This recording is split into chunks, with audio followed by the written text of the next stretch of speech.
This will be a run through of how to identify candles, how to read candles, making when candles make higher highs, higher lows, lower highs. This webinar is going to be for about 2 to 3 hours. Please don't ask any questions. Please keep the questions to yourself at the end of the webinar. We will try our best to answer all the questions as we go along without you even asking them. After this webinar is done, we will do a simulation session. It's your choice. You want to stay for the simulation or not, but it's going to be recorded anyway. What's going to happen is after that, maybe by tomorrow morning, everyone will receive the link to the copy of the webinar so that you can watch it as many times as you want. All right, perfect. So let's get this started. Please disable chat. Okay, how do you disable chat? Participants can chat with no one. There we go. Fixed it. Now no one can talk to anyone. Awesome. So perfectly. So the topics that we will cover today, these are advanced concepts. For some people, they may be very, very simple because you already know them, which is very good. So we're going to go over how to identify an uptrend, how to identify a downtrend, because when you're, let's say, taking buy positions, right? When you're taking buy positions, you are essentially buying into a trend, right? So at the same time, let's say if you take a buy, and then once you can clearly identify how candles are making higher highs and higher lows, you can essentially add positions to that trade as well. Same thing goes for downtrend. Next, we're going to talk about how to identify consolidation in uptrends, how to identify consolidation in downtrends, like, you know, how to be safe from consolidations, right? I mean, last 2 weeks of June were horrible. We had horrible weeks. I know a lot of people got stuck in the June consolidation there, and you got pretty devastating results. So what we're going to do is we're going to talk about those as well. And then we're going to have some practical examples. These practical examples are going to be like, you know, chart examples on, like, you know, certain things that work and certain things that don't work. And then at the end, we're going to do a bonus simulation session for everybody. So let's start. When to add more positions, right? Now, whenever you're taking a trade, you always think, okay, what if I had more positions in this trade? So what we're going to do is now, whenever the market is making higher highs or higher lows, you know, that's when you want to add buying positions. So basically what this means is that when price is moving bullish, it's creating a high, it's coming down, creating a higher low, and then it's making a higher high, higher low, and then a higher high, right? So this is basically a very, very basic scenario of an uptrend. So now when you want to talk about this in terms of candles, now if you want to see, okay, well, like, you know, we have a basic trend here which is heading up, obviously. So what will it look like when candles are forming? So basically what that's going to work is you will have a candle which is going to form like this, and then you will have next candle which is formed like this. But then when the next candle is forming, it's going to have wick that may go down all the way over there, or it may have a wick that may even be like, you know, like this. So for simplicity, we're going to keep it just like over here, right? And then it's going to have another wick up over here. Then you might have another candle with a wick like this, and another wick like this, and then you might have another candle with no wick at the top but a wick at the bottom, right? So when you're looking at the candles like this, a lot of people get confused as to where's the high and where's the low, you know? So basically, this is a candle you have, this is the high of the candle, this is the low of the candle, right? This is the low of the next candle, this is the high of the next candle. So now if you notice that this candle is making a higher low than the previous candle, right? And this candle is making a higher high than the previous candle.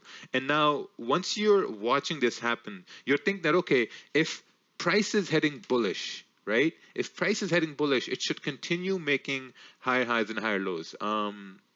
Yeah, it should continue making higher highs and higher lows. So now you're putting your trust into the system. Now you're putting your trust that, okay, if price is really trending bullish, the next candle needs to respect the previous low and then continue moving up, right? Like a lot of times guys say, oh, you know what, we don't have any confirmations, like we don't know, we want some confirmation, we want some sign from above to tell us price is going to go up.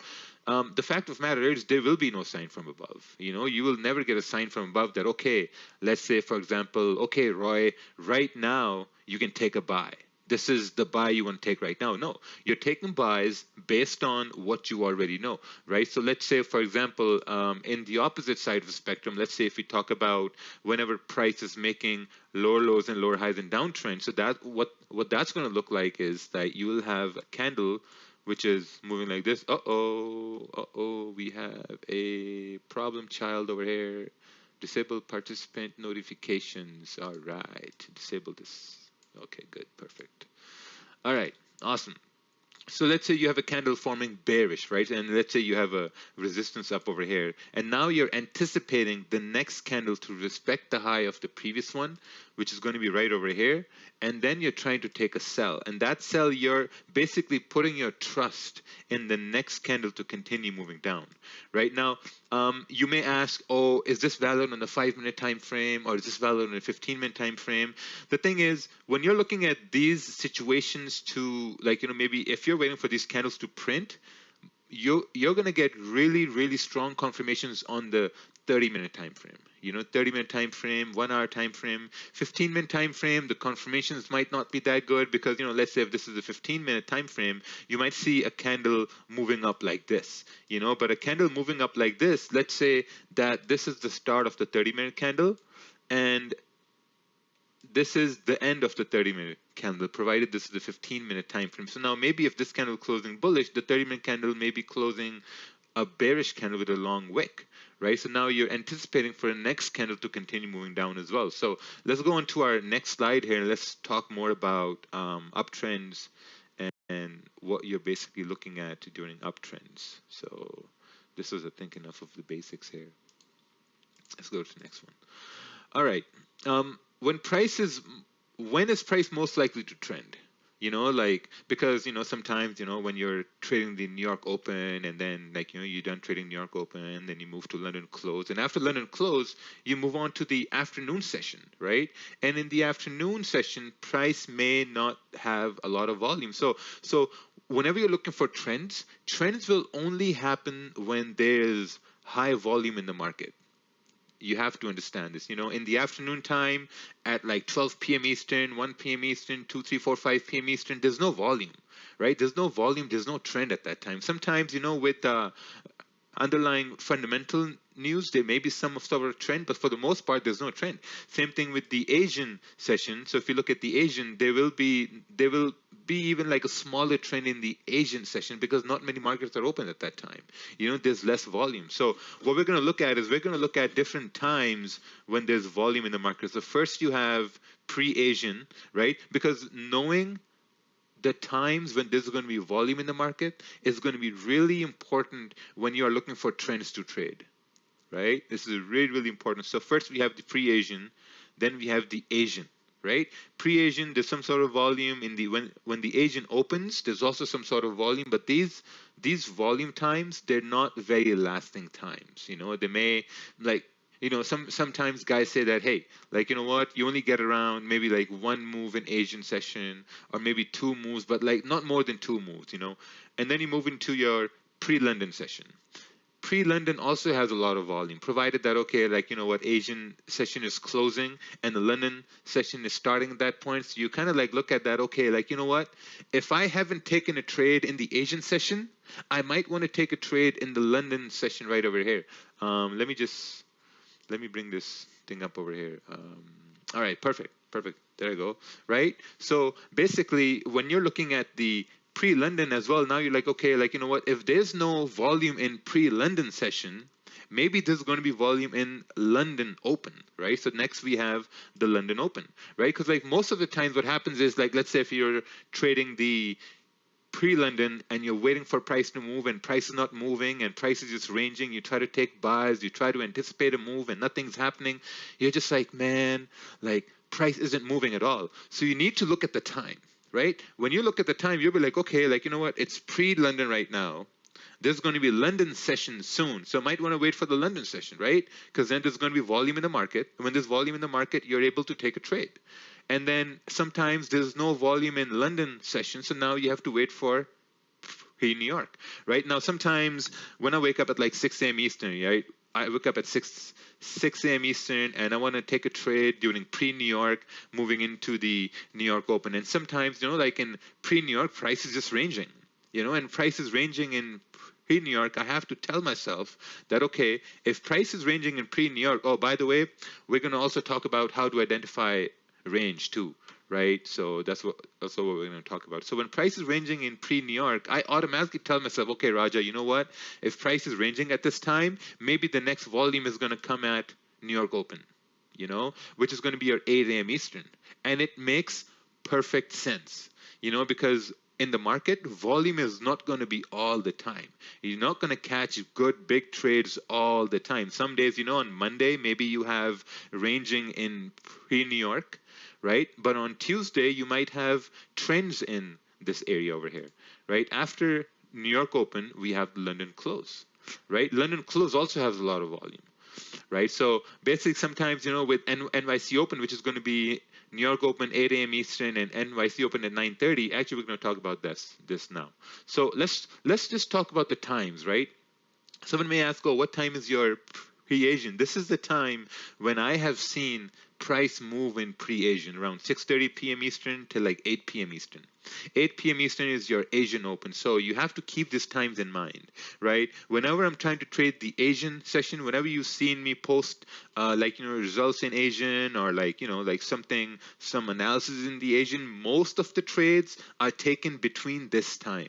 6:30 and 8 p.m. Eastern, most of the trades, because that's what I've seen. There's some sort of volume. Now, maybe on Monday, Tuesday, Wednesday, you get volume at this time. Then maybe Thursday and Friday, you get no volume at this time. And that's just a part of the market. It's just like sales. So when you go to the Asian session time, this is the Asian Open time. I've seen volume in this time in the Asian Open. Now, 8 p.m. Eastern is obviously Asian Open, so there's going to be some sort of volume. And then, China Open, Chinese markets open at like 9 p.m. Eastern, 9:30 p.m. Eastern, not really sure. But like this is a time where I've seen some sort of volume here. If price has ranged in this time, I've seen price move in this time. Right? So I know for a fact that, okay, if price is ranging at this time, the next time there's going to be volume is going to be at this time in the market, right? Next we have pre-London. Pre-London is the time right before London Open, right? Because when you're looking at the market opens and stuff like that, what's basically happening from a fundamental perspective is that when people go to the banks, they go to institutions, they go to hedge fund offices, wherever they go to trade and analyze the market orders. What's happening is now when you have pre-London, when people are coming into work early, they're processing the orders coming in from the Asian session. They're processing those orders. They're looking to see what actually happened in the Asian session and how are we going to react in pre-London. That's why there's a lot of volume in pre-London, because at this time they're also getting ready for the London Open as well. And then you have London Open, which is from 3 a.m. till 4:30 a.m. Eastern. This is a very, very high volatile time. It's so volatile that I have not won a trade in London session. I've tried London session maybe like a lot of times, and well, I have won trades, but mostly I've lost in London. I'm guilty to that. Most of the times I've lost in London because of two underlying factors. It's at 3 a.m. Eastern, so I have to wake up at 2:30 a.m. Eastern. I used to do this. I used to wake up at 2:30 a.m. Eastern and try to trade 3 a.m. with half eye closed, and I had no clue what was happening. And price was moving way too fast for my half sleepy mind. So that didn't really sit well with me at all. So what would happen was I would trade the pre-Asian, I would look at Asian session, I'd look at pre-London, I'd look at London session, I'd look at pre-New York. This is the time when pre-New York starts, 6 a.m. till 8 a.m., right? And this cycle is a very devastating cycle. If someone here who's new and you think that you can trade all these times, you have to understand all these times are there for you to come to the markets and to really master one of these times, right? After pre-New York, you have the New York Open, right? New York Open is at 8 a.m. Eastern. There's some sort of volume in 8 a.m. Eastern. There should have been another time here, 9:30 a.m. Eastern. I'm not sure what Rakil did, but he kind of messed that up over here. 9:30 a.m. Eastern. This is the NYC Open. right? So you got 9:30 a.m. Eastern, you got NYC open. So basically, you have volume at 8 a.m. Eastern. Now, when we're trading the New York session, we've seen sometimes New York open kind of like consolidates. Excuse me. Like it wants to move up, but most of the time it just consolidates, you know. And whenever it consolidates, if you've been coming to the streams, you must have seen that, okay, just after we end the stream, there's always a move, right? And the reason why there's always a move is because now we're moving into NYC open, right? So if you have no volume in pre-New York, if you have no volume in 8 a.m. Eastern, when's the next volume going to be? 9:30 a.m. Eastern, right? So when you have volume at 9:30 a.m. Eastern, you're like, okay, perfect. You know, we had 2 times when there was no volume. Now it's 9:30 a.m. Eastern. There has to be volume here. And whenever volume is about to come into the market, by looking at the candles, you're going to be able to identify that, okay, you know what? I've seen this before, or this is the first time I've seen this. This is a sign there's going to be volume in the market now. And we're going to talk about this later on here as well, right? Next, we have your London close. London close is at 11 a.m. Eastern. So you start to see some sort of volume at like, you know, like 10:30 a.m. till like 11:30. There's a lot of volume in this at this time. This is also now when you're looking at the times between 6 a.m. and 11:30 a.m., these are extremely high volume times because this is the London and New York overlap. You know, now I'm not putting these times on so that someone can have this bright idea that, hey, I'm going to trade all these sessions. No, you can't do that. You can't do that. You have to really, really master just one session. You know, when we first started, I used to focus on the pre-Asian, pre-London, London, pre-New York, New York, and the London close. You know, this was a bad cycle because what was happening was I would make profits in pre-Asian, I would lose those profits in London session, and then I would play catch up in New York session, right? And I would always win in New York session. So I looked at it, I'm like, okay, you know what? If I'm only losing in London session, maybe it makes sense to just stop trading London session, right? If you have 3 positives and you have 1 negative, and that 1 negative is affecting one of the 3 positives, and if you remove the negative, man, you got whole 3 positives.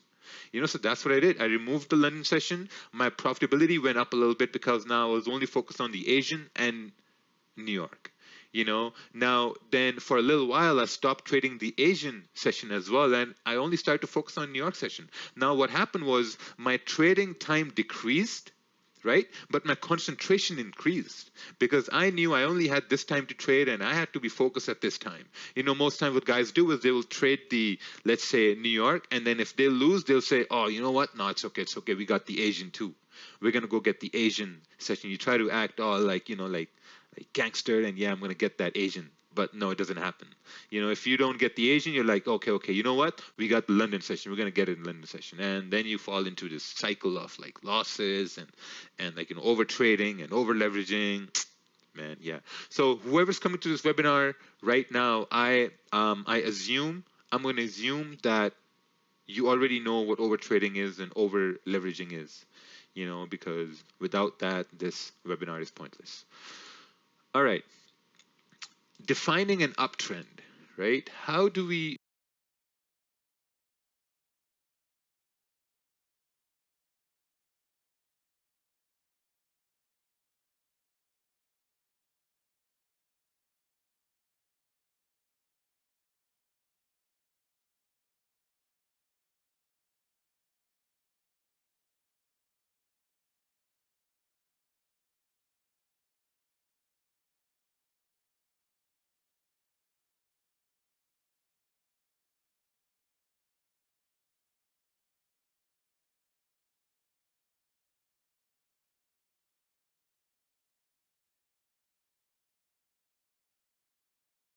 webinar is pointless. All right. Defining an uptrend, right? How do we really define an uptrend? When candles are making higher highs and higher lows, you know. Now, basically, what some people do is now some people what we've been taught is now, okay, so one more thing I want to mention is when you're coming into the webinar, come into the webinar with an open mind. You know, forget everything you know. Forget about Fibonacci's, forget about harmonics, trend lines, forget about every single indicator. Just come in this with a fresh, open mind, like a little newborn baby, right? So what we're thought is that, okay, for an uptrend, market structure is going to make highs, lows, highs, lows, highs, lows, and yada, yada, yada, and we're going to have a good day, right? So basically what we see is that, okay, well, market structure is making this low, it's making a high, it's making another low, another high, and if you just buy over here, your price will go in profits, and then it will come down, then you will buy over here, price will go in profits. I mean, that's what we're told, right? That's all perfect. That actually works.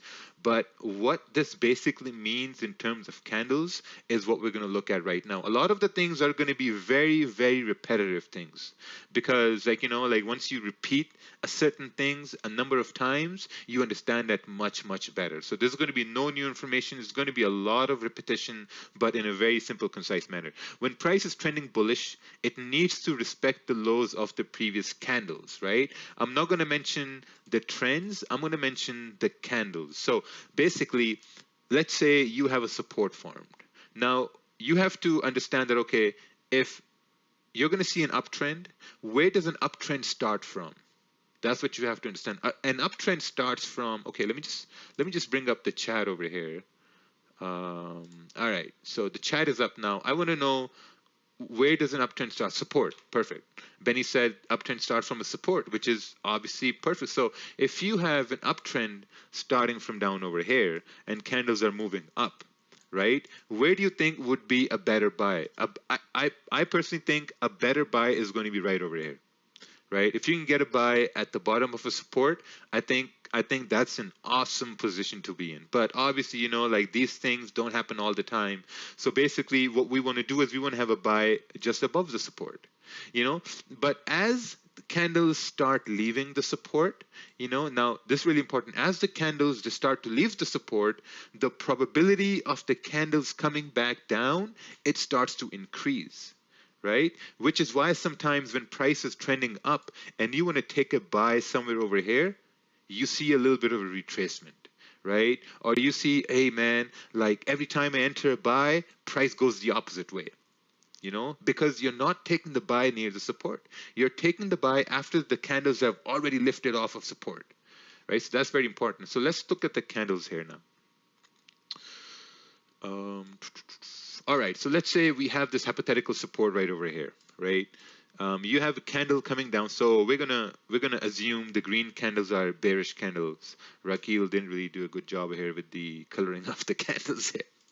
So let's say, okay, so now we have a candle closing bullish at support, right? So we're also gonna assume that the time frames that we're looking at, they're all 30-minute time frames and 1-hour time frames. The reason why is, now this is also really important. The reason why I'm going to talk more about the 30-minute and the 1-hour time frames is because when you see confirmations on a 30-minute time frame, what you're going to see is now the confirmations are not all going to be, well, they'll be very good confirmations, right? But if you're, let's say, looking at the 15-minute time frame, the 15-minute time frame are going to have a lot of confirmations, but they will be weak confirmations, right? If you're looking at the 30-minute or the 1 hour, you're not going to get as many confirmations as on the 15-minute or the 5-minute, but they will be very strong confirmations, right? The quality is going to be really high on the high time frames, but the quantity is going to be low, right? If you're looking at the smaller time frames, you're going to get a lot of quantity of setups, but the quality is not going to be there, which means that the confirmations are not going to be as strong. There will be a lot of fake outs on smaller time frames, which is why if you look for confirmation on the 5-minute or 15-minute, sometimes when you're trading, you'll see that candles just start to go the opposite way. And you're like, man, this doesn't make any sense. Like, why am I losing all the time? So let's move along over here. So now let's go back. So once this candle is formed bullish, right? Once this candle is formed bullish at like a strong support, now you're basically anticipating the next candle to continue bullish, right? Now, two things are going to happen. Someone who's really experienced at this stage, what they will do is they will say, okay, you know what? I'm going to take a buy right over here. right, as the next candle is starting. And for this buy, now you have to identify where you're going to place a stop loss. Your stop is going to be placed below this current candle, because now if you're looking for trends, if you're looking for buys, obviously you want price to make higher highs and higher lows, and the only way it's going to do that is if the next candle makes a higher high and a higher low. Now you have a candle which has made a higher low, the bottom of the wick, and it has made a higher high, the top of the wick. Now you've taken a buy and price is now starting to move in an uptrend. So let's see what the next candle does over here. Next, price, it starts to make higher highs and higher lows more. So whenever you're looking at these candles as they're moving up, you're not looking at how the market structure is making trends. You're looking at the candles themselves, because when you can identify one 30-minute candle and you can identify the next 30-minute candle, what this is going to do is now this is going to make you believe that, okay, maybe I only have to predict one 1-hour candle, or I only have to predict just one 30-minute candle, right? So this is how you're doing your trends when you're taking your entries. Right now, at the same time, someone might say, okay, how are you going to enter another position at this time? You're always entering another positions whenever there's like a pullback, some sort of a retest. That's when you're trying to enter positions. So let's take a look here. Now, price start to move up. As price start to move up, someone said, okay, you know what? Price is moving up. We bounced off from support. We're making higher highs. We're making higher lows. So I'm going to take a buy right over here. And as you take a buy right over here, what happens is that you get a candle closing bearish, right? You have a candle closing bearish. Now, if we remember what Warren Buffett said, Warren Buffett says that always buy low and sell high. And what he means by that is if price is trending bullish, there will always be some sort of a retracement. Whenever there's a retracement, and after that retracement, there's going to be a support formed, that's the low you want to buy. You're buying at that low, right? You're not buying just because candles are going up. You're buying at the lows. So what we're going to do is we're going to see what the next candle does over here. So let me just remove this. Remove the arrows here, and let's go to the next candle here. Now, next you have candle going down. Right, so now this is a main uptrend going up, and now we've started a minor downtrend. So let's say, for example, let's say you had an entry right over here. You had a buy, opened right over here, price moved up over here, price moved up here. So what you did is you basically secured your profits, right? Let's say you secured 70% of your position, and now you have only 30% position running. So let me just write this here. So your buy is 30% running, right? So you have a 30% running at this point, and now what you're seeing is you have a candle that closed bearish on the 30-minute time frame. If a candle closed bearish on the 30-minute time frame, what does this mean? This means we formed some sort of a resistance here, right? We all can agree with that now we formed a minor resistance, and now since the candle closed bearish, there was a higher chance for the next candle to go bearish as well, which is now you see this candle going bearish. So now you're already in a position here, and candle is coming down. So now what you're waiting for a candle to close in your direction if you want to add another position. This is really important, right? Whenever you're looking for buys, you're not buying when candle is dropping, man. You're waiting for candle to close in your direction. You're waiting for candle to close bullish, so you can tell yourself, hey, listen, let's say here, listen, Andre, now if you want candle to go up, you want the next candle to close bullish so that you have much higher confirmation that the next candle is going to continue going bullish. So basically what we wait for a bullish candle, right? So as the candles are coming down, you're just waiting for candle to close bullish. At this stage, you still have a runner running. Now, whenever you have a runner running, there's a very high chance your runner will get stopped out at break even. Now, sometimes guys ask, oh, break even? Don't you put stops above commission, or above a spread or something like that? That's all personal. Wherever you put your stops at break even, it's up to you whether you want to, give it some room for commissions or give it some room for spreads. That's all up to you. I just put them at break even because I feel comfortable in that way, and it is what it is, right? So perfect. Okay, so you have a candle closing bearish right here. So when are you going to buy? You're waiting for a candle to close in your direction. And let's say you have a candle closing like this, right? You have a candle closing bullish. Now, basically, you formed some sort of a support down over here. When you form some sort of a support down over here, this is the point where if you have a runner running, you're able to add another position. Because if we're bouncing, someone is raising their hands, please put your hand down. It's messing up with my screen over here. So let's say when price was bouncing from support down over here, you had an entry, price came up, now it came down. And when you have a candle closing bullish, it's now making a minor support. And price always goes up from support. So at this time, you can say, okay, you know what? You know what I'm going to do? Let's say ribbons, at this stage, you know what ribbon's going to do? Ribbon's going to say, okay, you know what? Candles closing bullish. I have an entry running here. I think this is a time where I can enter another position right over here. But the first thing you want to ask to yourself is, okay, if I enter a position here, will my stop loss be down over here, or will my stop loss be down over here? This is really important, right? So at this stage, your stop is going to be below this fresh support. Your stop is going to be below this candle because you're anticipating the next candle to make higher highs and higher lows. You're not anticipating the next candle to break the low. You're anticipating it to go up.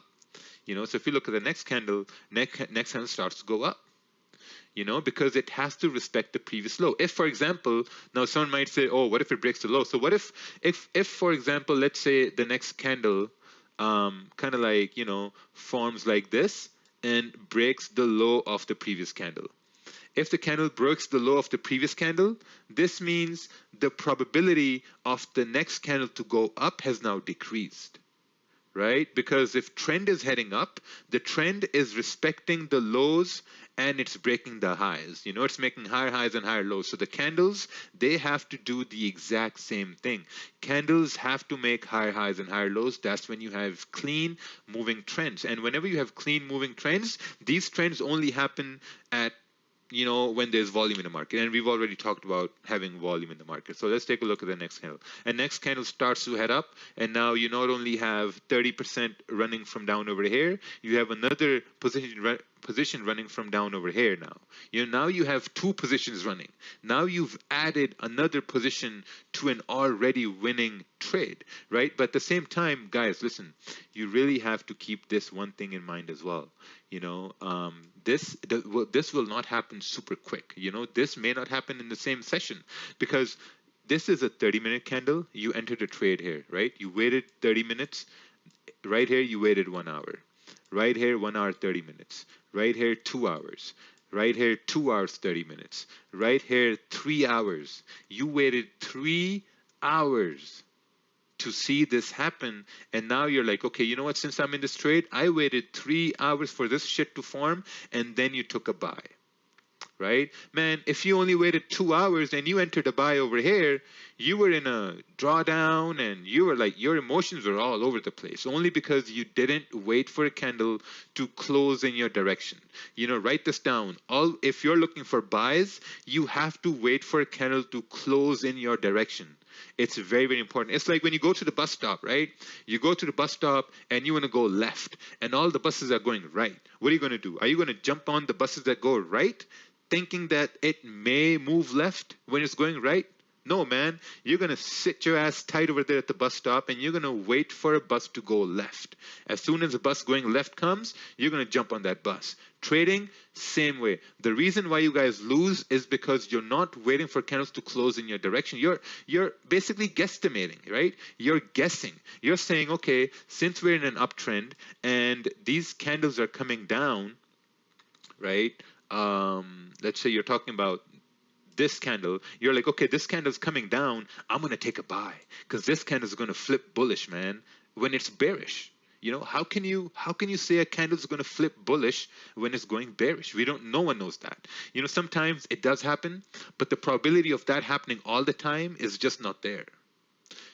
So you have to look at it in that sense. Now, let's see what happens here in the next one here. I think, okay, awesome, perfect. So when you're looking at like let's say, for example, this was the 30-minute time frame, right? This was a 30-minute time frame. Now, what will this look on, let's say, the 4-hour time frame? Because now on the 30-minute, you have market structure forming support, making like a resistance, and then making a low, and then heading up. And now we're reading the candles. As candles are making higher highs, higher lows, we had a buy over here because apparently this was a strong ass support. You took a buy, price came down, formed a bullish candle, and then you took another buy, and now you have two positions in profits, perfect. Now, what will this look like on the higher time frame? Let's say on the 4-hour time frame.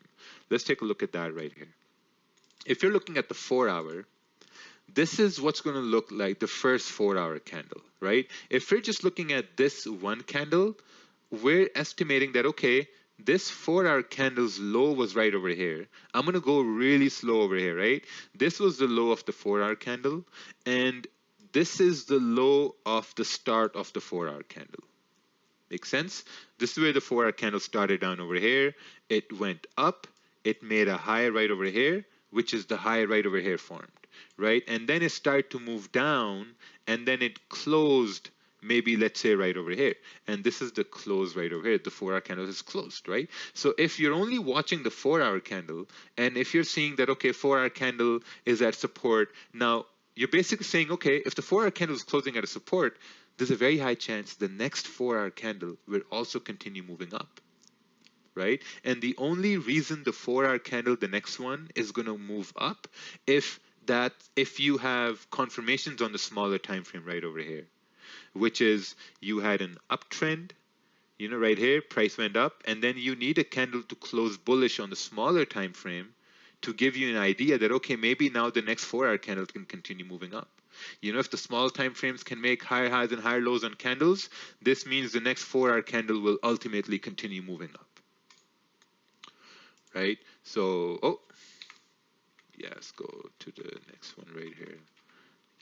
Okay, perfect. So this is the basic definition of an uptrend. This is how you add positions to uptrends. You're waiting for minor supports to be formed. Now, mind you, these supports will not be perfect all the time.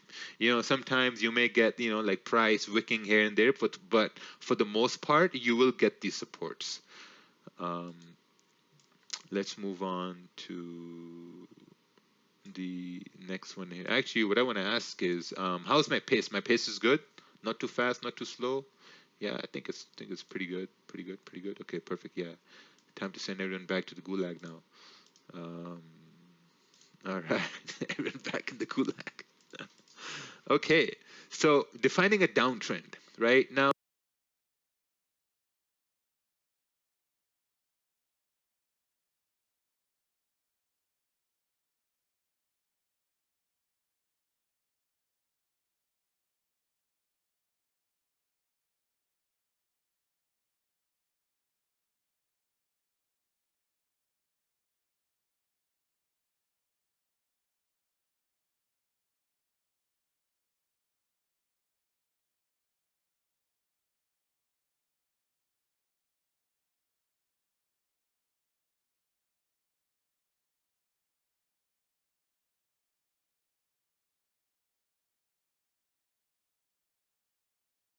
all right, everyone back in the gulag.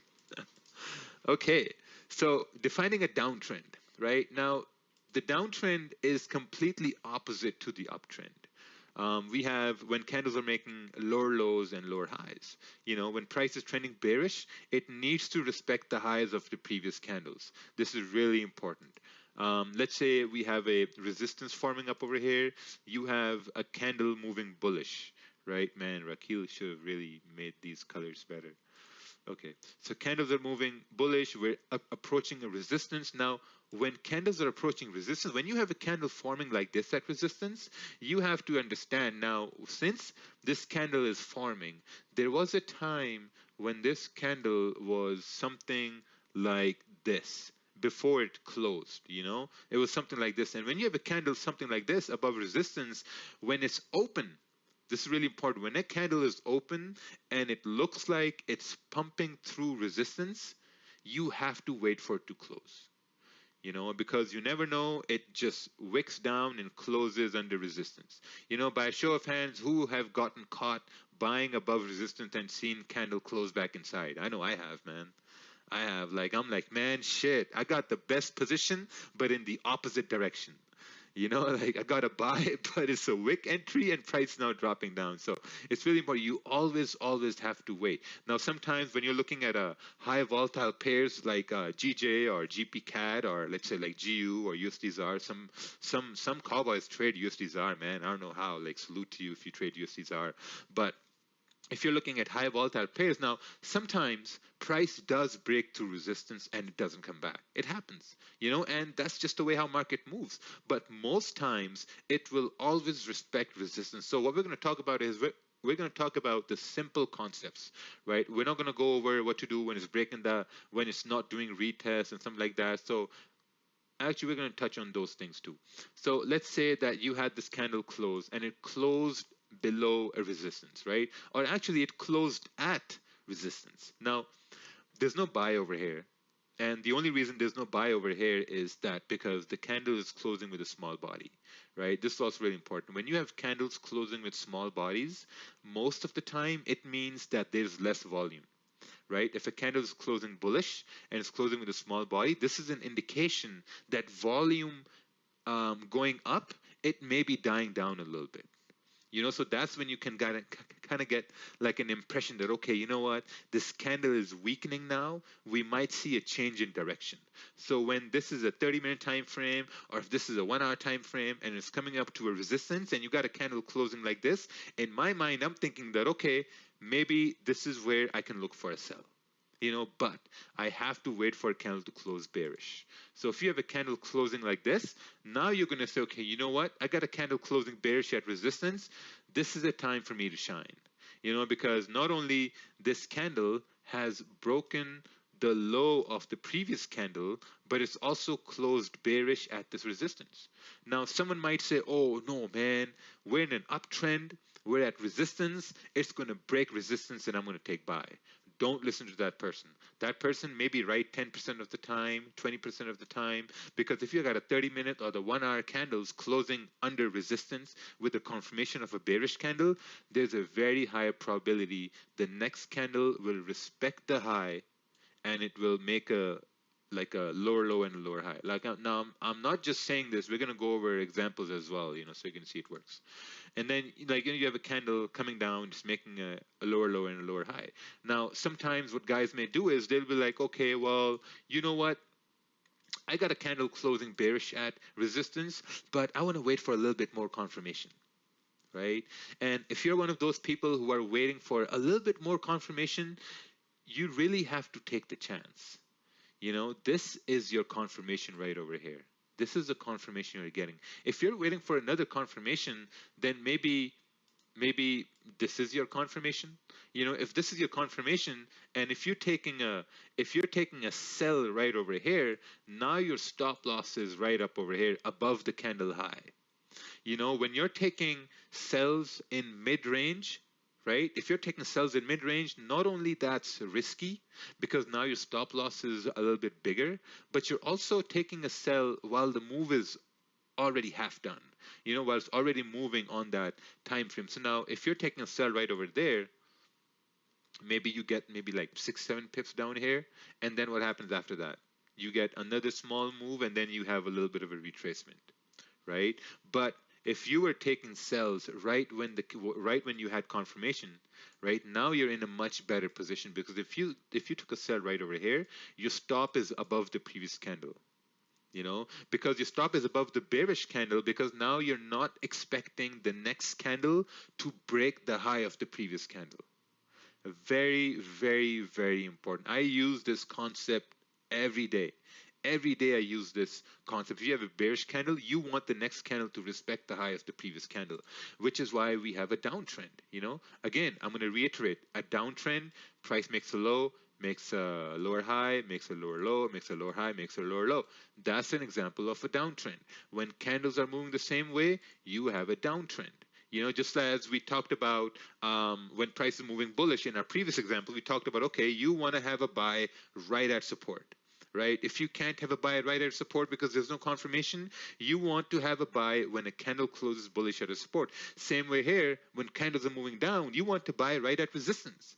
No, oh no, you want to sell right at resistance, right? So you're waiting for candle to close bearish. Now you're close to resistance taking a sell, right? Let's say you have a sell running at this candle right over here, right? Price is moving down, price is heading down. You're like, okay, perfect. You know what? We're in profits. I caught this one 30-minute candle. I closed 70% of my positions, and now price is in profits. My stops are at break even. Perfect. If it runs for a swing trade, that's awesome. And now you have candle closing bullish, right? Now, if you're in sells, someone might say, oh, you know what? I'm going to hedge this position. I'm going to take a buy right over here. That's the worst thing you can do ever while you're trading. I've done this.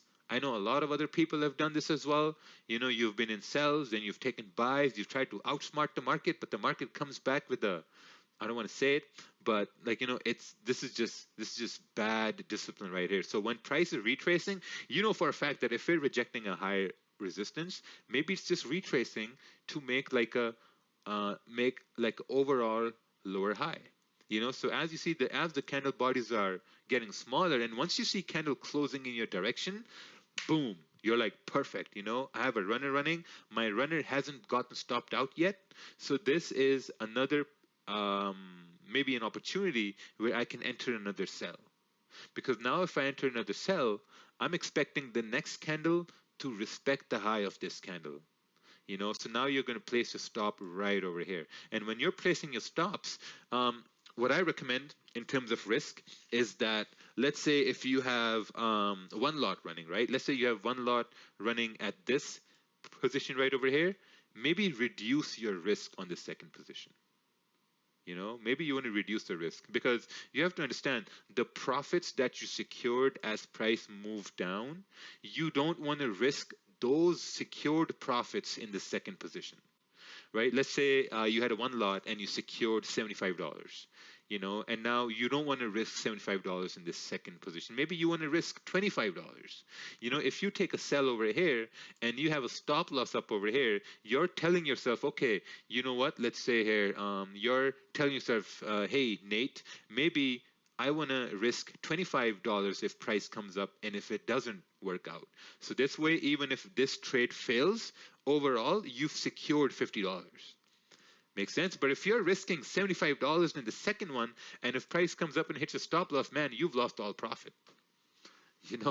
You've lost all profit. Like, not only you had money in your pocket, you've allowed the market to not only take money out of your pocket, but you've also allowed it to take even more money out of your pocket. So you really have to keep that in mind. A lot of people, they lose profits on second trades and third trades. You always have to secure profits. Make sure you don't put your profits on the line. I mean, you can, but not the whole thing, like maybe a portion of it. So you have a candle closing bearish, and now you're expecting the next candle to make lower lows and lower highs. You're expecting it to do that. Once it moves down, you're like, okay, perfect. I had an entry. Maybe I had an entry right over here. Price has made a minor resistance right over here, and now we may continue to go down.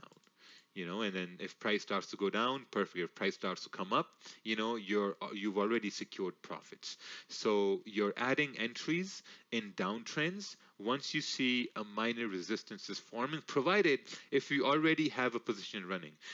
Man, sometimes what may happen is, like, let's say if you have a sell running from up over here and a candle wicks a little bit higher and it stops you out. That can happen too. You might get stopped out. Someone may have a question in their mind, what if you get stopped out?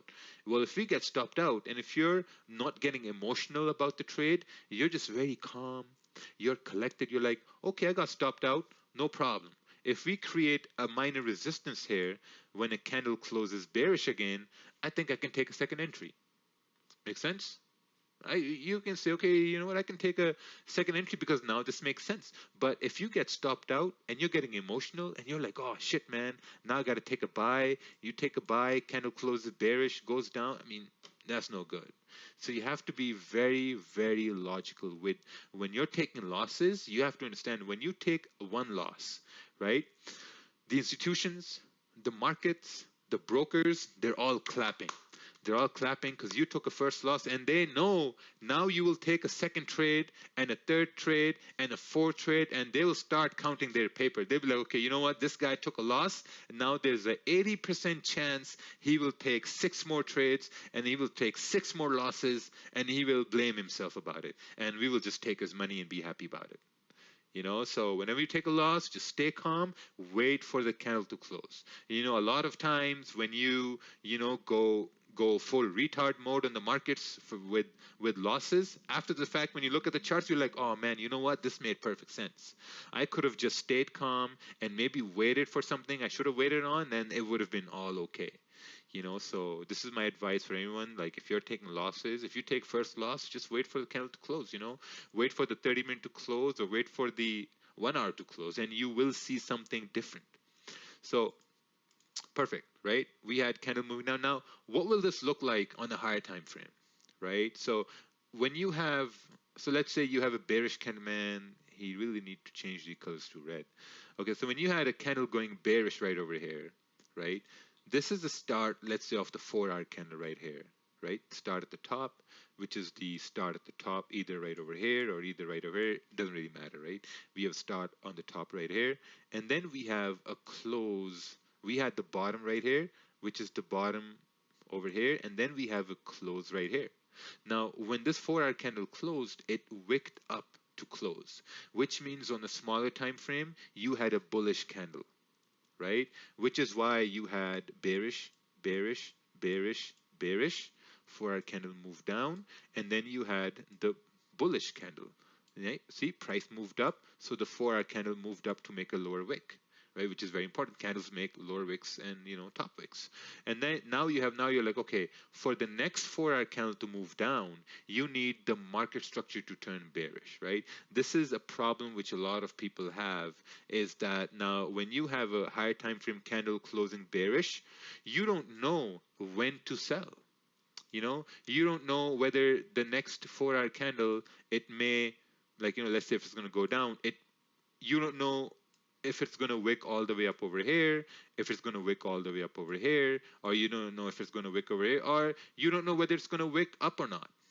This is something we really have to learn, and the only way to know how far it's going to wick is if you can find confirmations on smaller time frames. Make sense? If you see the small time frames flipping in your direction, then you know that, okay, if the smaller time frame is now trying to flip bearish, this means the 4-hour candle now may continue to go down, right? So now this is why they say that, okay, you need to visualize the higher time frame, and then you need to execute on the smaller time frame, because you're looking at the smaller time frame candles move, basically. So let's just remove this, and let's look at the next 4-hour candle. Next 4-hour candle wicks up and continues to move down, and the 4-hour candle, this wick up was these candles moving bullish on the smaller time frame, and as the 4-hour candle started to come down, this was the close on the smaller time frame bearish, which gave you confirmation price may continue to go down. And then on the live stream you're going to say, oh yeah, now look guys, this candle has closed bearish, and now we will come over here and the 4-hour will fill the wick and everything's going to be okay, and the candle moves down, and then you post it on Instagram and you're like, look at this, and everyone's like, oh wow man, so amazing. So there's nothing amazing. You're just looking at the way candles are closing and you're just kind of like visualizing it happening. So I think these were like really good examples of like downtrends and uptrends. I think after we're done from this webinar, you'll have to watch this like maybe 3-4 times to really kind of like understand it and like absorb the information.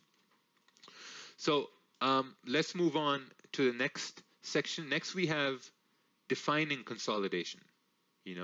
Now how do you define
consolidation.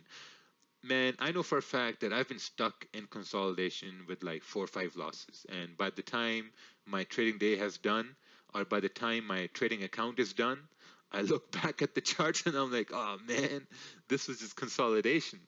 I got stuck in consolidation. So when does consolidation usually happens?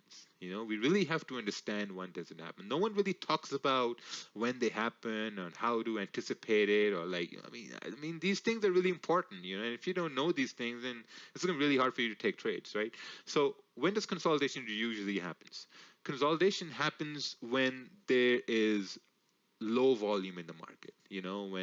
When there's extremely low volume in the market. Oh wow, we have 400 people here, man. Nice. We have 400 people with 5 cameras on. Awesome. So when there's like low volume, when we have low volume in the market, right? And then we also have consolidation between high volume times. High volume times and before news at times. So what this basically means is, now let's say we have Usain Bolt. Usain Bolt runs a marathon. He runs, keeps on running, and then he takes a little break, right? He takes a little break. He takes a water break like this. He's taking water, drinking water, and either he keeps on running or he keeps on going back, right? But he's going to take this water break. Consolidation. This is what price does. Whenever there's a burst of volume in the market, after a burst of volume in the market, there's going to be some sort of consolidation. Like price has to refuel. It has to kind of stop and kind of consolidate a little bit. And when you look at this consolidation from a fundamental level, like let's say when someone's working at an institutional bank, you're working at a bank and you're like, okay, processing orders and stuff like this. Now you're going to have time when there's going to be a lot of volume, right? You come to the office, you process orders, and then time comes when there's break time. When there's break time, then no one's really looking at the data. Everyone's out for like lunch or whatever, having sushi. Now when everyone's out for lunch, this is when there's consolidation in the market. Like after London close, it's lunchtime, or after in the afternoon time, there's lunchtime, when no one's really looking at the markets or processing the data. That's when you have ranging happening. Which is why most times after Asian session around like 10:30, man, if someone trades the Asian session after 10:30 p.m., you're playing yourself. That's a bad habit you're putting yourself into, because that's when there's a lot of consolidation there. So I mean, it's no good. So consolidation happens when there's low volume times, between high volume times. Between maybe New York open and London close, there may be some sort of a half an hour of consolidation. And before news, sometimes you may see on gold or GJ, or maybe on US 30. I know we have a lot of fans of US 30 here. You might see some sort of consolidation, and that only happens when there's news about to happen. Right? Sometimes when there's going to be high volatile news, it's going to be very calm. It's what they say. It's always calm before the storm. Whenever price is ranging before, let's say, interest rates or NFP or FOMC, for a fact that there's going to be a big move coming on. The longer the market ranges, the harder there's going to be a move. So identifying consolidation. How do you really accurately identify consolidation here? So there are 2 ways to identify consolidation. One is during an uptrend. Second is during a downtrend. When price is trending up, it will create supports to obviously, break the highs that we talked about. Again, when price is trending up, it will create a support.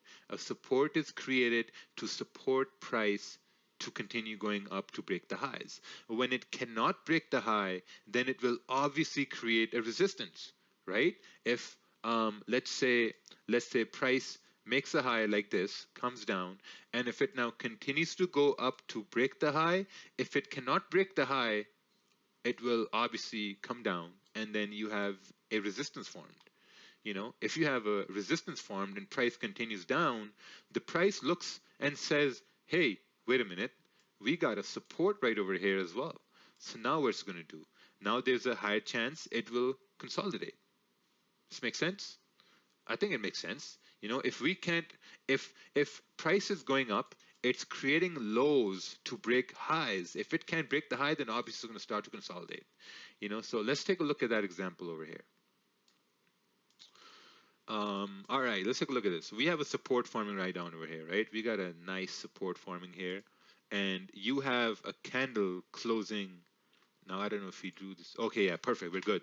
We have a candle closing bearish, right? We have a candle closing bearish. Now you're like, okay, you know what? We're at the support, candle closing bearish. We can't take a sell because we're at support.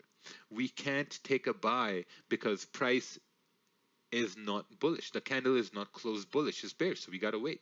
We wait for a candle to close bullish. We're like, okay, perfect. Candle is closed bullish at a support. Let's say this is a 30-minute time frame or a 1 hour time frame. And now what we're gonna do is we will take a buy, and our stop loss is going to be below the candle, and we're anticipating price to continue going up. We're like, okay, perfect. Let's go up. All right, you take a buy, price moves up, you're in profits, you're perfect, things are looking good.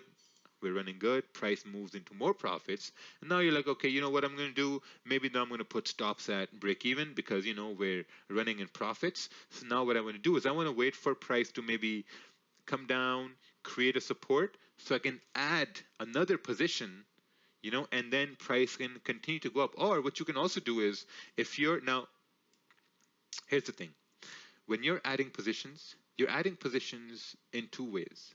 One is aggressive, and one is very conservative, right? The aggressive adding positions is that you're adding, so once you added position on this candle, the second you're adding it on the anticipation that the next candle is going to start making higher highs and higher lows. You know, that's when you're adding the next one. This is when you're aggressive because you're really anticipating the next candle to respect the low and continue moving up. This is very, very aggressive entry. This is kind of like buying the high and really anticipating price to go up. But at the same time, you're also keeping in mind that this candle can continue coming down as well. You know, so whenever you're taking a trade, you're always looking to see how much risk you have on the line. You're always looking to see that, okay, candle can continue come down. So you're always looking at your risk as well, right? So, okay, so let's say you have a buy running and you're anticipating price to go up. You're like, okay, perfect, price is heading up. And now you see a resistance forming at this point, right? You're like, okay, I'm in a buy, right? I'm in a buy right over here. Let's say you have another buy, which is right over here. And now once you have a buy over here and down over here, and you have a candle closing bearish, at this time you're saying, okay, you know what?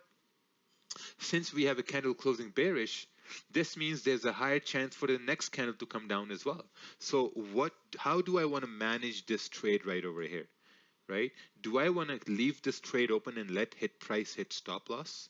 Or do I want to put my stops at break even and I want to exit the trade at break even? This is something you have to battle with yourself. Do you want to close in a loss or do you want to close at break even? You know, most people will say, okay, you know what? I'm going to remove the stop loss, right? I'm going to remove the stop loss, and I believe it's just going to go up. I'm going to remove the stop loss. Don't be that guy. You know, be very confident in what you do. Either you're going to close in a loss or you're going to close at break even. Nothing more, nothing less. You know, I think it's fool's gold where you just remove stops. And man, like this one time I went to a $26,000 drawdown just because I decided to remove a stop loss on my $40,000 account, and it was a bad fucking day. And I closed in a $26,000 loss. And then the next day, price went my way the next day. And if I would have waited, I would have, like, you know, just been like, okay, you know what, I'm going to just close it out and I'm going to wait. I would have executed that trade and overall had a profit. But, you know, it is what it is. We learn and we move on. So perfect. We have a resistance forming. So what we need is a support forming for price to move up, right? Next candle comes down. You're like, okay, perfect. Candles are coming down. Our entry is down over here now, the first entry. And now you have candle coming down further and it stops you out. You know, this is what's going to happen. Your runners are going to get stopped out 80% of the time. You know, when you see people posting these big trades running here and there, man, listen, they don't happen all the time. It may give you an illusion it happens all the time because they may post it every other week. It may give you an illusion it happens all the time, but I can promise it doesn't happen all the time. It happens maybe 10% of the time, maybe 10, 20, percent of the time your runners are going to run into 100 pip profits, 150 pip profits, not all the time, right? So price came down. Now you're like, okay, I'm going to wait for support. All right, support formed. Now you're like, okay, you know what? Now what I'm going to do, I'm going to now take a buy because a support has been formed right over here. So you're like, okay, I'm going to take a buy right over here, and I'm going to place my stop right down over here, right? Now you're taking the buy, anticipating price to break resistance because, we're bouncing off a stronger support. So it should break like a secondary resistance, So you're waiting. You're like, okay, perfect. I took a buy, price to go up. Price went up to this minor resistance. It closed at below this resistance. Now you can do two things. Now either you can keep your stop down over here, right, below where the stop loss was originally, or what you can do is you can bring your stop loss up below this bullish candle. If you're going to bring your stop up above the bullish candle, now you're bringing your stops in profit, and now you're also trusting that the market is going to respect the low and continue moving bullish. And now let's see what happens with the next candle. What the next candle does is it forms bearish and forms under resistance. This is the time when consolidation is about to start.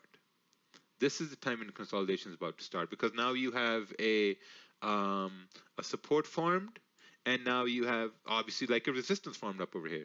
This is a consolidation now, right? What some people will do now, the consolidation, it's very hard to train your eyes to identify consolidation early, but with practice you're going to get good at it, right? But for the most part, you're going to look at this and say, yeah, we're forming consolidation, I think it's still going to go up, so I'm going to keep my trade in, and when you keep your trade in, you're like, okay, you know what, your trade gets stopped out.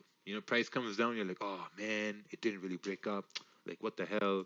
Wait for next candle forms like this, and next candle, now you have this resistance formed. And now price is just ranging here, right? So the more you anticipate candles to break up, the more you're going to get stuck in the trade, because, now it's just resistance formed. Now, if let's say we had this area right over here, right? Let's say we had price over here, and you still think price is going to go up. The best thing for you to do is to wait for the next candle to break the high of this previous candle. Because once the next candle breaks the high of the previous candle, then okay, now price is going to go up. So at this point, you can take an impulsive trade, like, okay, we've broken the high, so now it should continue to go up, or you can wait for the candle to close above here and then try to take another buy to potentially go up. But essentially, at this stage, we've just consolidated. So, it's like the first sign you see of resistance, that's probably the best sign that the consolidation is going to start now. Okay, so let's go towards the next section over here. Let's just remove all this.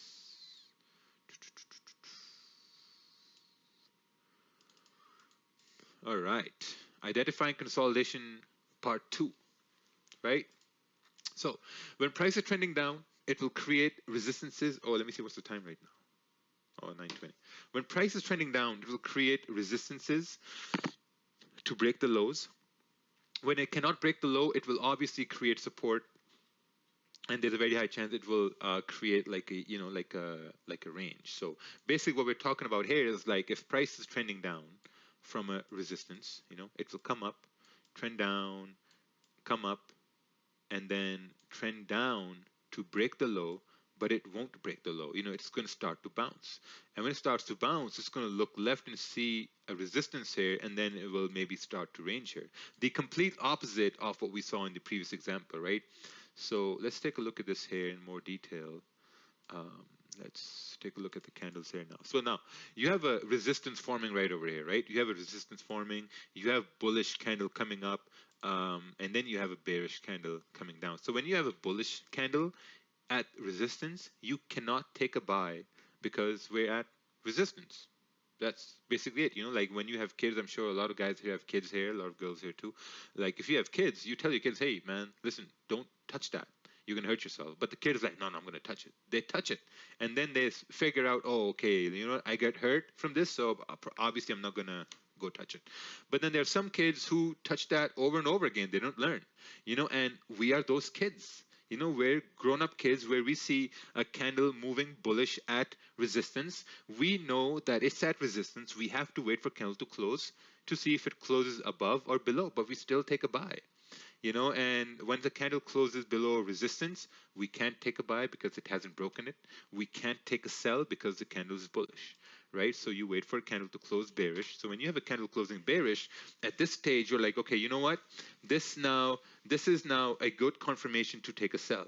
So you're like, okay, you know what I'm going to do at this stage? I'm going to take a sell maybe right over here, and I'm going to place my stop above the previous candle. It's really, really important to place a stop above or below the candle on the 30-minute or the 1 hour, because, hey, listen, if the next candle spikes up, guess what? You're going to be out of the trade.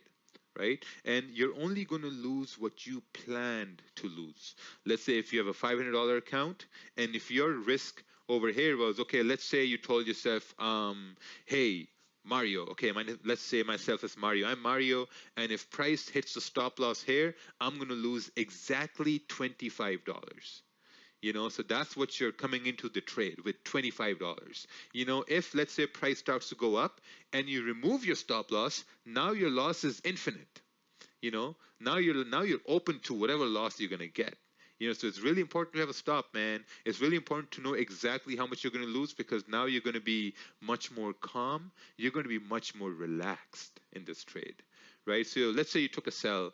You took a sell, and now you're waiting for the next candle. Then the next candle starts to go down, bearish. Next one goes down bearish. So let's say this candle closes bearish here, and now you're like, okay, since we're in a downtrend and I'm an aggressive trader and I have a lot of experience, what I'm going to do is I might want to take another sell over here, and now I'm going to place my stop above the previous candle. And then you go to the next candle goes down, next candle goes down further. Now you see how candles are making lower highs and lower lows. Lower highs and lower lows means you have opportunities to enter positions as the highs are being respected. Now you have to understand, again, these highs will only going to be respected much more on higher time frames. Your 30-minute time frames, 1 hour time frame, 15 and the 5-minute time frames, it's not really important the highs are going to get respected. It's just the way it is. They're like weak confirmation time frames. So perfect. You're going to sell, candle is coming down, and now you see a bullish candle form. And when you see a bullish candle forming, you can see that it's breaking the high of the previous candle. When a candle is breaking the high of the previous candle, it just logically makes sense that the next candle will not go down. There's a higher chance for the next candle to go up. So now you're going to wait. Your entry is, let's say you have an entry right over here, right? So now you're waiting for price to maybe create a resistance under your entry so you can add another position. Right? It's very important. Add. Now, when you're looking to add positions, you're not going to be able to add positions all the time. It's just not going to happen. You might be able to add maybe 10% of the time or 20% of the time, but that's an added advantage you have in taking a profitable trade, right? So next bullish candle, it comes up and just taps it. It just taps your entry, which your stop loss was at break even. Obviously, you secured positions here and you got stopped out, right? And then price starts to go up, and now you have a candle closing bearish. Now when you have a candle closing bearish, at this stage you're like, okay, you know what?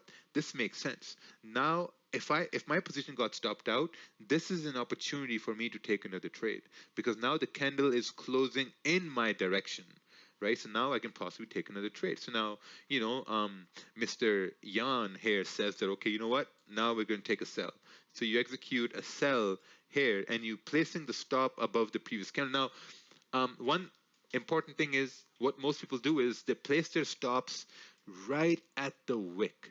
Right at the wick of the candle. That's what they do. They place them right at the wick. And this makes no sense, man, because what if the next candle comes up right to this wick just below it? What's going to happen is the spread is going to take you out. I'm guilty of that. Spread has taken me out all the time. So now what I do, I place my stops a couple pips above the candle so that I don't give spread a chance to stop me out. I think that's very important. So perfect. Now you're moving on to the next candle. You have candles coming down. Now you're in profits. You took an entry right over here. Your stop was right over here. You're in profits right now. You're like, okay, you know what? We're going to come all the way down and we're going to break this low because there's volume in the market. It's NY open and we're going to have a great day. And the next candle closes bearish as well, but the body becomes smaller. You know, when you're looking at the charts, you're looking at every detail, man. You're looking at the wicks, you're looking at the bodies. Notice how these bodies were smaller, right? You had a big volume body, and you had small bodies here. You have a big body, you have a small body. When you have small body candles, this means they're weakening. The momentum is weakening at that point, right? It's like an army. You know, you have army. Like in the front, you have the weak, you have the weak soldiers, and at the back you have the strong soldiers. Actually, that was a dumbass example. Forget about it. So, all right, let's move on. Okay, so then you have, instead of breaking the low, you have a candle closing bullish. So now when a candle is closed bullish after bearish candle, you formed a support, right? You have a support formed and you have a minor resistance formed right over here. And now price may start, like ranging. Now, one more important thing is that if you had a sell at this candle, right, and if price moved down over here, you have brought your stop loss from up over here to above this 30-minute candle. You know, if you've secured positions down here, you've moved your stop above the previous candle, because if the next candle breaks the high of the previous candle, then the downtrend is invalid, right? Like a downtrend is invalid if the previous high gets broken. An uptrend is invalid if the previous low gets broken, right? Very important. So this candle broke the high and your stop was right over here and you got stopped out in profits. You know, you don't go in a drawdown. No, man, you got stopped out in profits because you were playing safe. Now let's see what the next candle does. You know, now you have a support forming. So basically we have a possible range here now. We've identified a range here. Right? It's very important. So whenever you're taking a sell and you see a support forming and you've taken a sell at like a resistance and now you've seen support forming, that's an opportunity for price to create a range, to create consolidation. And we don't trade in consolidation. But we have some cowboys who trade consolidation. So that's what we're going to answer. Can we trade consolidation? Because I know some people are thinking, oh yeah, but you have consolidation, you can take a buy and a sell, that all works. But what I want to know is, how's my pace? Is my pace good? Too fast, too slow? Like, I know it's a little bit of advanced, but I'm trying to keep it as simple as possible. All right, perfect. We're still working over here. All right, so let's turn the gulag back on over here. All right, so can we really trade consolidation? That's what we're going to answer right now. All right, let's see here. Let's see if this is still being recorded. Well, I hope it is. Yeah, I hope it is. Okay. All right, we got him laying down in his bed, man. You gotta sit up with a notepad. All right, let's take a look. Trading consolidation is risky, right? It's really risky when you're trading consolidation. You have to make sure you have enough range. What I mean by that is, like, how do you define range? A range is the difference between two zones, right? So one zone you have right over here, which is a resistance zone. Price came down, came up, created like a minor resistance, and then it came down to retest the low. So what basically happened in this range is that price came down to create a low, right? It retraced. When price retraced, there's a very high chance it will come down to retest the low. And then it came down to retest the low, right? And now you can, I guess, from these past few sections we've been through, I think a lot of people can now identify how price came down to retest this low, right? How candles were making lower highs and lower lows, and now automatically you're visualizing where your stops would be, where your entries would be. I guess everyone knows that by now, right? So we came down to retest this low. So now we've created a support. We have a resistance forming right over here, right? Let's say that this whole length of this range, let's say this range is around 20 pips, right? Let's say you have a 20 pip range. If you have a 20 pip range, I don't think this is enough range to take a trade, because if this candle has already moved, now this range basically become maybe 15 pips, you know. And if you try to take a buy over here in this 15 garbage range over here, I mean, this is going to be a very short-lived trade, right? For example, let's say if this range, instead of being 20 pips, is 50 pips, right? If you have a 50 pips, now you have a much better opportunity to catch a trade. Now you have a much better opportunity to catch like a trade heading up, you know. But if you have like a 20 pip range, you can maybe get maybe 8 pips, 10 pips. I mean, you got spread of like 2 pips, so 2 pip spread, 20 pip range, you got 18 pip range, 18 pip range, you got a candle move like this. Now you got left to what, 15, 14 pip range. Out of that 15, 14 pip range, you can only get like maybe, 8, 9 pips out of it. It's going to be very hard. But if you have a 50 pip range, man, if you got a 50 pip range, you can easily get like 20 pips, 15 pips out of it, as long as your entry is down over here and you're targeting maybe up over here, or even if you're targeting like, this area right over here. This area might also be, let's say if this, yeah, this could also be like, 20 pips. So if you have a 20 pip range, 25 pip range, you can easily get 10, 15 pips out of it. So the best way to trade consolidation or the range is to measure how big that range is. If it's a small range, it's going to get very risky. You might not get the move you want. If it's a bigger range, then it's going to now in a bigger range you have a higher probability of catching a trade. Right, so obviously, when in ranges, you're looking at the candles closing, the way the candles are, forming highs, making lows, or the candles are really like making small body candles or big body candles. It's very important. Let's see here now. Okay, positions in breakout. So first we have consolidation, and next we're going to talk about when price is breaking out of a consolidation. Now, since this webinar started, we only talked about uptrend, how to manage uptrends, how to identify uptrends, how to add positions in uptrends, how to put like stops in uptrends. Same thing with downtrends we talked about. We talked about, consolidation, how to identify consolidation. Obviously, you'll have to watch this 4 or 5 times to really understand these concepts. Now we're going to talk about how to trade when price is leaving consolidation, when we're breaking out of consolidation. So this is basically called breakouts, like when price